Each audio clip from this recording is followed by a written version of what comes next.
செல்லங்கள நீங்க ஹோம்ஒர்க்னா ஃபர்ஸ்ட் பயந்துடுறீங்க, இல்லனா இன்ட்ரெஸ்டே போயிடுது. அந்த ஹோம்ஒர்க்கோட ரியலைசத்தை பத்தி இப்ப நான் சொல்றேன். ரியல் ஹோம்ஒர்க் யார் பண்றாங்கன்னா உங்க அம்மா தான் பண்றாங்க. எப்படி? தன் வீட்டுல மாணவன் வளர்றான், மாணவி வளர்றான், தன் குழந்தைகளுக்காக என்ன பண்றாங்க? காலையில டிஃபன் கொடுத்து சாப்பாடு கட்டி அனுப்புறாங்க, லஞ்ச். அந்த லஞ்ச் தான் அம்மாவுடைய ரியல் ஹோம்ஒர்க். அந்த லஞ்ச் எது கொடுக்குறாங்க? நீங்க ஸ்கூல்ல போய் சாப்பிட்ட உடனே ஃபுல்லா எனர்ஜி வரும் உங்களுக்கு. டீச்சர்ஸ் உங்க மேல ஒர்க் பண்ணுவாங்க. அப்ப டீச்சர்ஸ் உங்க மேல ஒர்க் பண்றதுனால அம்மாவுடைய ஹோம்ஒர்க் ஸ்கூல் ஒர்க்கா மாறுது. நீங்க மத்தியானம் லஞ்ச் பிரிச்ச உடனே அம்மா ஞாபகம் வரும் உங்களுக்கு. வீட்டுல இருக்கிற உங்க அம்மாவுக்கோ இல்ல வேலைக்கு போற அம்மாவுக்கோ இந்நேரம் என் குழந்தைங்க சாப்பாட்டை பிரிச்சிருப்பாங்கன்னு சந்தோஷப்படுவாங்க.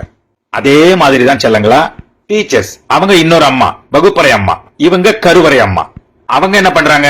நாலேஜ, அறிவை, அந்த ஞானத்தை பேக் பண்ணி உங்க நோட் புக்ல வச்சு வீட்டுக்கு அனுப்புறாங்க. அம்மாவுடைய ஹோம்ஒர்க் ஸ்கூலுக்கு வந்த உடனே ஸ்கூல் ஒர்க்கா மாறுச்சு. டீச்சர்ஸ் உடைய ஸ்கூல் ஒர்க் வீட்டுக்கு வந்த உடனே ஹோம் ஒர்க்கா மாறுது. இவ்வளவுதான்டா கண்ணு ரியாலிட்டி. இங்கதான் அம்மா, அப்பா, ஆசிரியர், மாணவன், அந்த கல்வி குடும்ப முக்கோணம் உருவாகுது. அதனால நீங்க ஸ்கூல் ஒர்க்க ஹோம் ஒர்க்கா பாவித்து அழகா பண்ணுங்க. All the best.